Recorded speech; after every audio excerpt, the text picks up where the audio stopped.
And our guest today on the Change Exchange, Professor Jansen Jansen. We're so happy to have you. Thank you, ma'am. Thank you for coming from Bloemfontein, almost getting stranded there. Right. It's not unusual. Small airport, lots of people. Why did you go into teaching? Why teaching? There were two reasons. The first was the unbelievable influence of a teacher, I suppose today they call it grade 10, standard 8 teacher who taught me Latin, who was a dramatic performer and connected with the lives of kids. And even though he was teaching Latin, he was actually teaching life.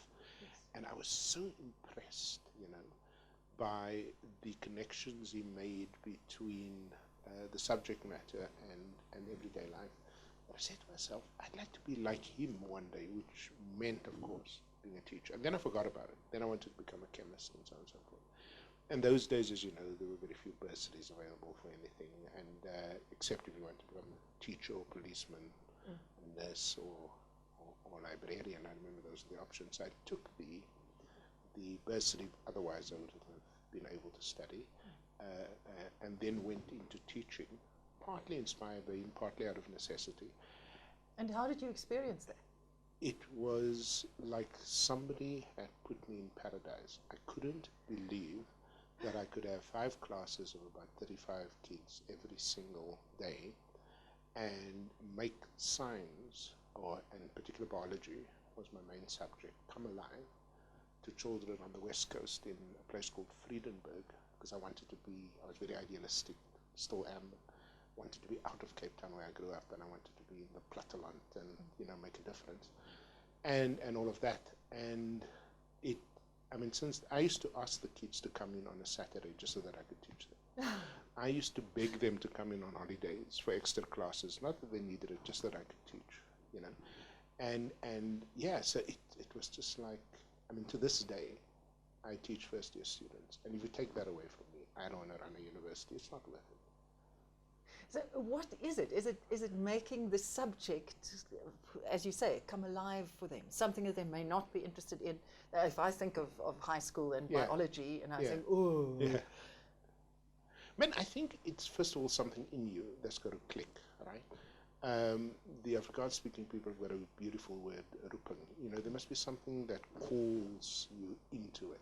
So I'm very much aware of it, that somewhere deep inside of me, you give me a class, I perform.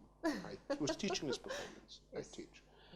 And so there's first of all that. Then there's secondly an awareness that, particularly when you're dealing with kids who are poor or rural or disadvantaged and so on, the only way they get out of that trouble is through education. That's so clear in my head because it worked for me. And so there's partly this passion to teach and partly the understanding of the consequences of teaching, that if you do it well, you change domestic economies, you change a country, always aware of the bigger picture. It's not just a job. No, it is you are really absolutely making a difference. Yeah. Why the shift to tertiary? Partly because of the way my sort of studies unfolded. So I never thought I would leave school teaching. And then I had the opportunity to do a master's degree overseas, and they said to me I wasn't too bad a student. Do a PhD. I said, oh my word, me PhD. So I thought, what the heck, I did it. And they said, you're not a bad student. But that was in education. That was in education, broadly, yes. So when I came back, I said to myself, a lot of people say to me, you can influence schools by working at a university in schools of education where they prepare teachers for the whole country and for other countries.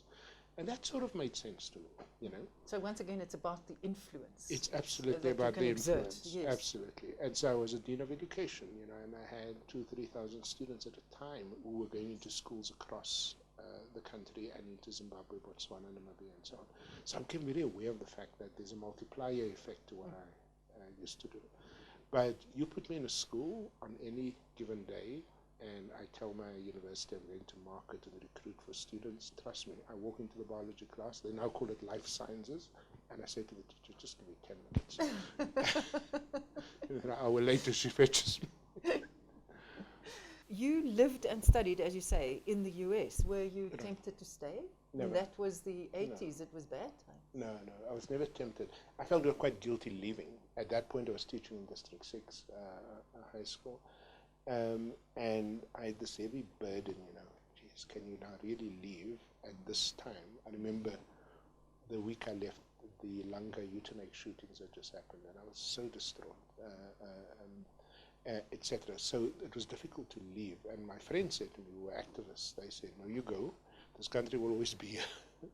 And come back and make an even bigger difference. So I went, was very active in politics in the United States and on South African politics. And when I came back, I knew, I had to do that. And as my parents used to say, plow back into your community, which I've done. Why take the job at Tux? I mean, it must have been, you were such an outsider to everything the university stood for, represented, whatever. Why? I have never worked in a situation in which I felt comfortable, culturally or socially or linguistically. Never. So you look wherever. So my first job I deliberately took in Durban because I couldn't speak isiZulu. I knew nothing or very little about the cultures of what was at that point a South African University for Indian South Africans, etc. I always liked being in places where I was out of place. But that's almost a contradiction. I like being in a place where I'm uncomfortable. Absolutely. Why? Well, first of all, I get bored quickly. So I get so if I went back to Cape Town, lived amongst people, I knew their, politics, culture, ways of seeing and believing, and so on and so forth, I would have died a slow death, and so on. So I didn't want to do my PhD fieldwork in California, even though it would have been easy. So I came to Zimbabwe and spent months there in the rural areas, et cetera, et cetera. So I thrive in places that are difficult, that are strange, that are foreign, that present to me an intellectual challenge, but also a political challenge. So, and it was, probably the best decision I ever made, go to Tux, because it was there, as you probably know from the book I wrote, that I had to confront my own racism through the eyes of white Afrikaans-speaking youth. Now, most people say to me, oh, you're nuts, how is that possible? But just imagine living and leading and praying with, and crying with, and teaching young people who I always regarded as part of the enemy, and then coming to see that we're actually very much the same. We just happened through an accident of history to be born on the wrong side of the fence. And through their honesty with me, their openness towards me, their love for me, I have to say, I came to encounter and deal with my own demons. And I tell you, it was a wonderful, wonderful experience. Mm-hmm. I remember being a young journalist with Die Burger 100 years ago. And I come from a small Afrikaans town. I had very much grown up in my protected box with people who were like myself, spoke my language. And then I had to go and do an interview with a black woman in a squatter camp in part of what is now Kailicha. And I remember sitting with her and thinking, but you are just like my mum. Right. Except that you're black. Right. And that it was such a thing, as you saying about the white kids, that we are actually alike. And that's the beauty of proximity, and that's why our past was so damaging, because it kept people apart. But actually, if you just allow people to be together, in the course of time, they are more likely to find commonality rather than difference. Because remember, the whole raison d'etre of the past was to tell us how different we are. And nobody had a conversation with us about sameness. Never. And so you experience exactly what I did, is whatever you thought about the other person, you see your mother, you see your brother and sister, you see yourself. When that happens, I've got a beautiful word for that, a very original word. It's called transformation. That's transformation. And then why move to the Free State?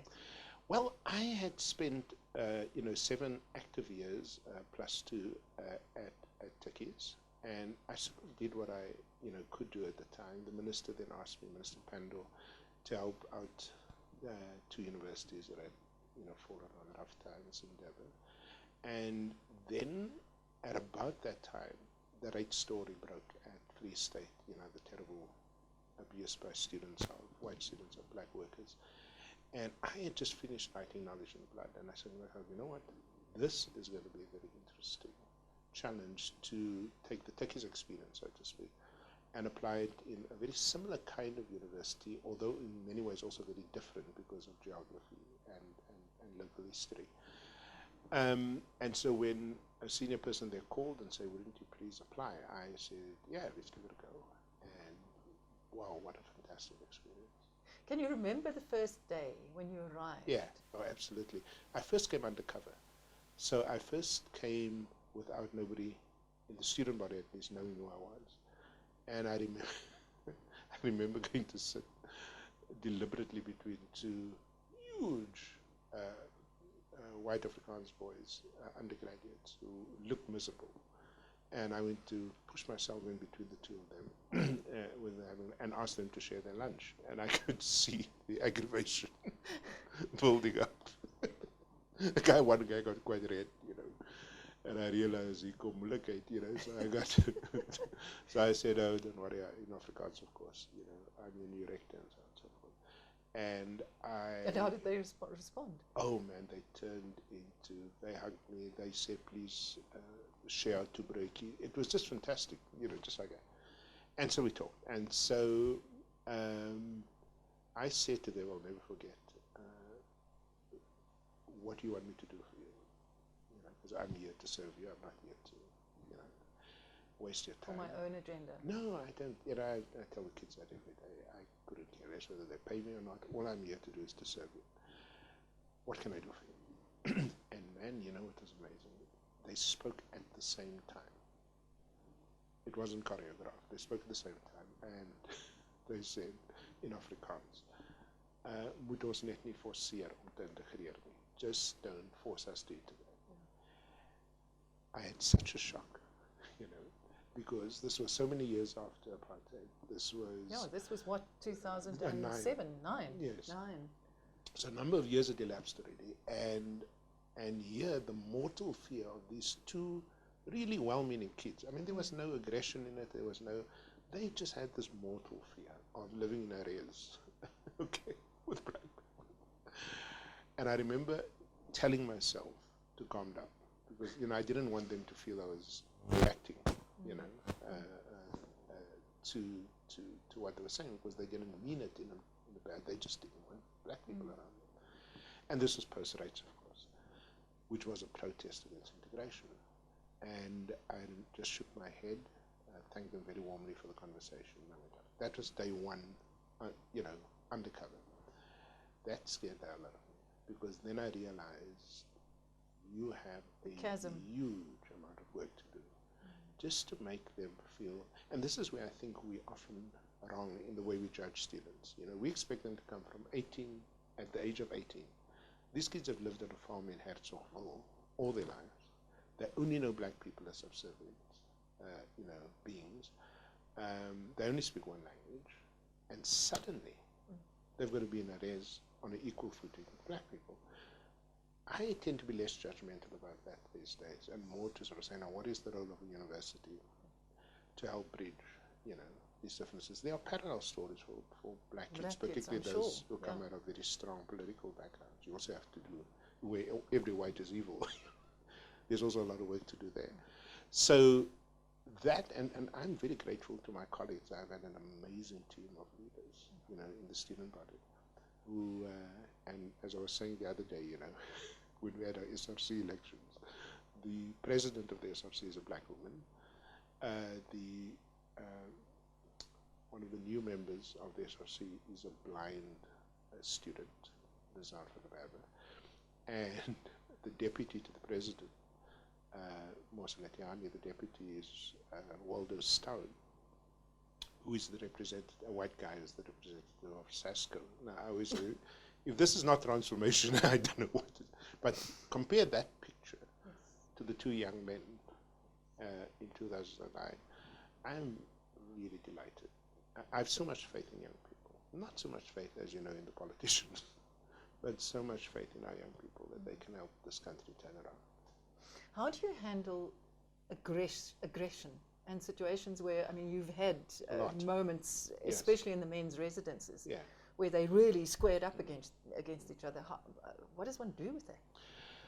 You know, the first thing that I learned, even at Turkey's, in fact, that's the first time I learned it, is that when you see aggressive behavior, particularly on the part of men, you should not confuse that with the real behavior which is behind it. Normally, when people behave very aggressively, they're scared of something. Okay, so I've learned that. Now, I have to say, growing up in the streets of the Cape Flats, I also learned, you know, that the Punch guy... first. No. I've learned that the guy that comes and takes off his shirt and says, you know, he's actually so damn scared. You know, so you have to do all these things to, you know, give yourself a boost. So the first thing I never do is react in the same way. Never. Okay. So I would normally stand back, let the aggression play itself out, and then I will address it in a fairly systematic way. But you never, ever, especially as a leader, respond in kind. I mean, that will be the end of you. So I let it play out and I ask one question. What lies behind this? What are they scared of? And then try and deal with the scared part. And so often those people, especially students are much more likely to say sorry than adults.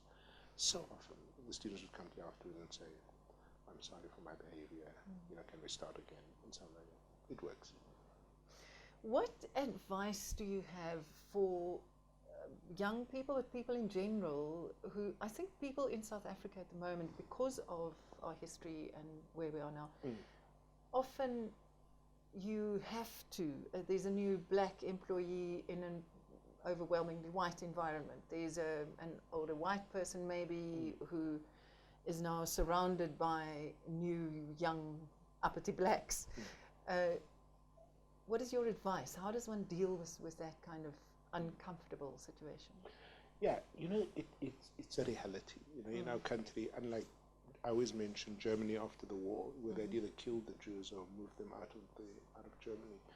We didn't have that. You know, we had to live, we had to skewer against each other every single day, and that carries enormous danger.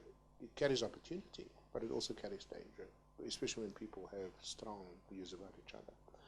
And my argument with leadership is always to say, create spaces outside of the immediate workplace in which people can encounter each other as human beings. So if you're going to have a National Pride Day at your home, invite a cross-section of people. You know, make sure your kids get together. You know, because very often the kids have less hang-ups, as you know, than the parents. But create other opportunities in which people. So, for example, I'm a fairly self-confident black man, but I remember going into Turkey's and sort of saying, "Whoa, I've never been in a place like this before." And I remember two of my colleagues saying to me, "Go with us to Loftus," you know. And at that point, I can assure you, there were not many black people at Loftus. Oh my God! I mean, it was horrible, you know. And from that day onwards, I became a very loyal Blue Bulls fan. But I also started to see my colleagues, you know, with a rugby shirt on over the book pants and the screaming and the letting down of your hair and all of that, and sort of saying, these guys are normal, you know. They're like me. They're enthusiastic about their teams. They laugh and cry. I saw people cry. I saw people pray. We ate together, and within no time, simply because we were out of the workplace, you know, people were comfortable with you, you were comfortable with them. So I think my advice is always just create other spaces in which to encounter each other as human, not as a skin or a religion or a language, but as human beings. And if you say you get bored easily, what's beyond Free State? Yeah, you know, I as my colleagues will tell you, I'm always doing too much. You know, I'm like this person that's aware of the fact that God gave you one life and you've got to squeeze all the juice out of it while you're at it. You know, so I do too much. I know that. You know, and one of the things that I've been doing is I've put out a new book with a filmmaker on how to fix South Africa's schools with 18, 19 videos of schools that do very well in physics and math in very poor circumstances in each of the provinces. And we believe that that work we do has contributed to the Free State, as you probably know, being the #1 province in the NSC, the National Senior Certificate results last year, and working with a fantastic MEC for education with the university. So I wish I could do that full time. So I think what I'm going to do, once you've run a university, there's no point in running another university. I mean, it's the same job, actually.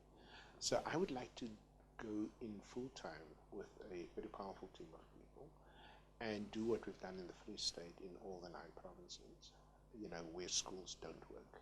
I have no interest in the schools that do well anyway, but the schools that don't work, because I'm not sure our government has a plan for how to fix our schools in the next 10, 20 years, and we can't let another generation of kids miss out on an opportunity to improve their lives. So I think that's what I'm going to do after courses.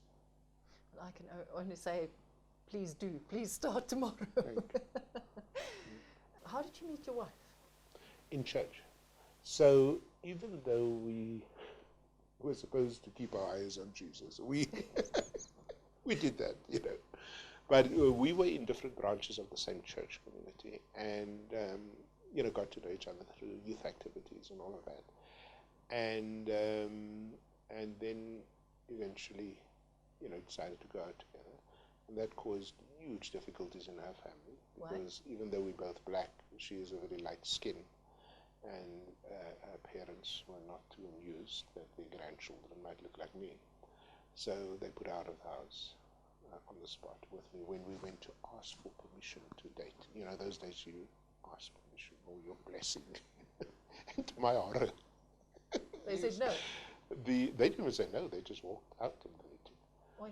And said, you must be out here by the time we get back from church, which was, of course, a wonderful irony. And that was tough. I mean, because she couldn't sleep at our home because my parents were firm Christians, and your girlfriend doesn't sleep at your home, whether it's in another room or onder my dak nie. Nie onder my dak nie. That was absolutely. They liked her, I mean, but there was just that line. So now we had to run around looking for a place for her to stay. It was the first time in my life I got sick, because it was new to me. You could sort of... How old were you, Jonathan? I was in 23, maybe, 24, maybe around then. But what was difficult for me was I knew exactly how to deal those days with white racism. I couldn't deal with black racism. I didn't know what the codes were for dealing with that. So that put me in a spin, And thank God, over the course of time, they slowly came around. Yeah, because we got married anyway. How did it affect your relationship With the two of you? She was very determined. If you know Grace, she is very determined. If she knows something is right, she'll do it anyway. So that was very, she managed it quite well compared to me. I struggled with it a lot. And I dare say sometimes it still reminds me, it catches up with me. And I have to keep telling myself, Yeah, because it must have been completely unexpected. Yeah, because you don't get invited to her family functions. Now, it's easy to say just don't go, but if you grew up with cousins and family and so on, and some of them didn't know how to deal with us, and others simply avoided us altogether, etc. It's largely changed now, but not completely, How did it affect your children? They found and what did you tell them about it? What did you say? We said nothing to them. They were still very small. Growing at the worst points, they were still very small. By the time they got wind of it, they were already teenagers, and they sort of found it funny, Thank God for that, because, at that time it was horrible. So they have now made very close friendships, forged friendships with their cousins on the other side, etc., etc. So for them, obviously, it's never been an issue, just like race has never been an issue for them. Because we reared them in homes where there were always Jewish friends and Muslim friends and Afrikaans-speaking friends and all the languages of South Africa. So they didn't grow up with any sense of them being a color or an ethnicity or their parents making choices. Yes, so we that's a shielded. gift. It's a huge gift. we're so grateful because even if I look at their relationships, they're completely dated in all directions, and they don't have that burden that we carry, but we had to shield them from the worst of that. But as I said, by the time they grew up, they thought it was nonsense, was funny. But our generation, I mean, we say, it's written on our bones because that's the way we were brought up. I still have to make a conscious effort not to see color, not to respond to color, to try and find the person. Yeah, no, it's tough. Anybody that tells you it's easy is lying, I have come a long way thanks to my students, as I told you, and I feel free, but every now and again when somebody says that, you remember the railway policeman and the word he used against you, it just comes up. You don't want it to come up, but it just comes up. So the memory bank, that we all have of the past, you'll probably never forget the Khayelitsha encounter. It's there, and if it turns out positively, it's wonderful. But not all of us have that experience, as you know. So memory plays tricks on you, and doesn't warn you when it resurfaces. And I think the best we can hope for Ruda, is just to be honest about it. Not pretend we're all over it, and just work very hard for the sake of our kids, of course, to make sure it doesn't show up in the next generation. Be conscious. Talking about children, your students are also, in a sense, your kids. Do you draw a line? I'm involved to this point because I'm their educator, their teacher, but I don't get too close personally, or how does that work? I get very personal with the kids. I get into their lives.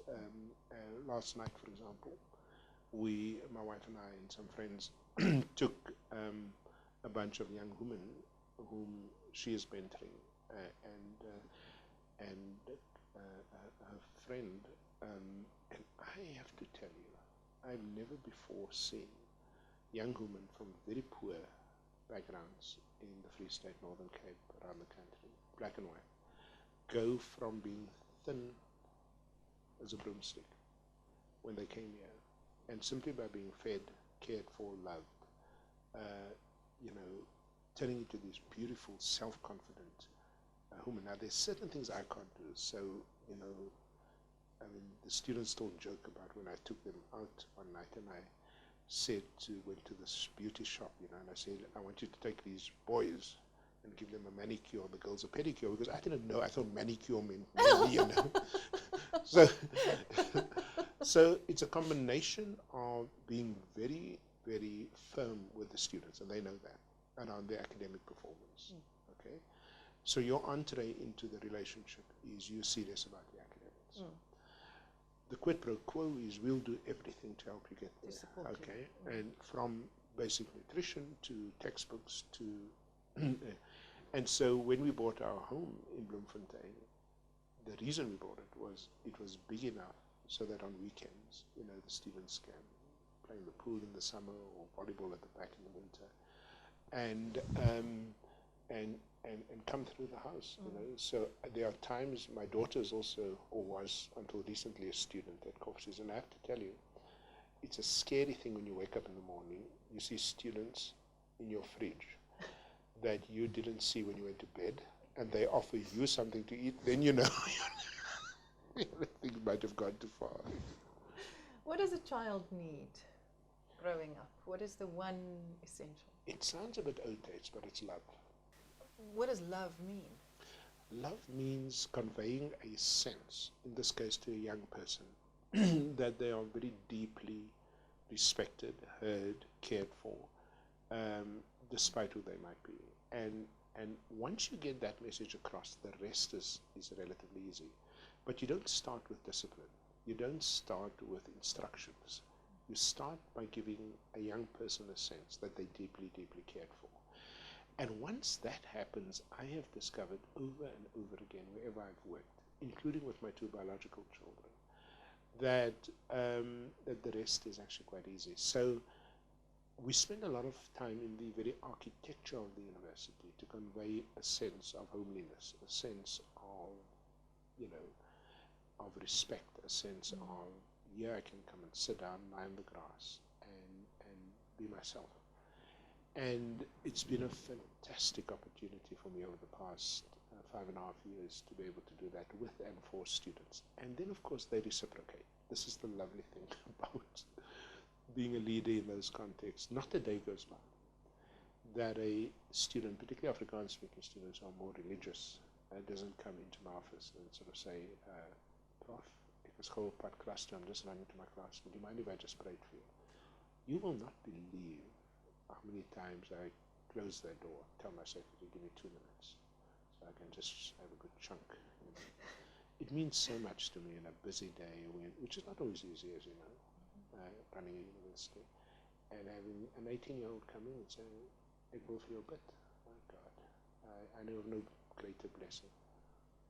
But the basis of that is mutual respect. That's right. Because he That's or right. she in that moment is not a child to your adult. Yeah. It's also, you are another person, and I Yes. can see that you also need Yes. support. And they are aware of that. The Yes. students are, I mean, I'm always amazed.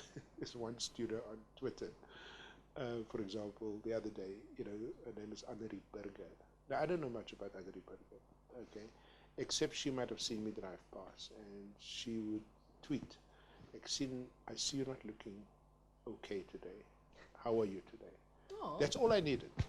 That's all I needed. Because she's someone right. noticed. She's right. She's absolutely right. And then I'm fine again for the next 24 hours. Yeah. Now imagine you've got 30,000 students, and so much of the blessing, you know, is that stuff. Then I can deal with the more difficult stuff around the university. Tell me a little bit about your sense of home. You said that when you were, what you look for in the physical house. Yeah. When you first arrived, you wanted space because Yeah. you want to have Yeah. dozens of kids around. And beyond that? You know, I'm very simple in my taste. I drive a very small car to work, a Chevy Spark. I get a lot of pressure from kids because they say it doesn't fit my image. And I'm not sure if they're referring to weight or status, you know. I don't like being fancy. I like the simple things in life. So when I come home, the most important thing for me, especially on a Saturday when the Bulls are playing, is to be able to have a couch with thick cushions into which I can fall with the remote and cut myself off from the world and go between a Pirates game and a Blue Bulls game. That's heaven for me. I mean, that's it. I don't need anything else, you know. So what makes a house a home is a kind of sanctuary. A sanctuary, a place of comfort, a place in which you can, you know, not be aware of external demands on what you should look like and dress like and speak, and just be there. And then, of course, you won't recognize me, because when I feel the ref, especially when we play the Stormers, has made a wrong decision, I describe him in all 11 official languages, which unfortunately I cannot do in my normal job. Then all your beautiful words about not responding to aggression. Oh, no, that's a special place. Good luck. Thank you. Long may you be on our education scene, and all the very, very best. Thank you, Ruda, very much. Appreciate it.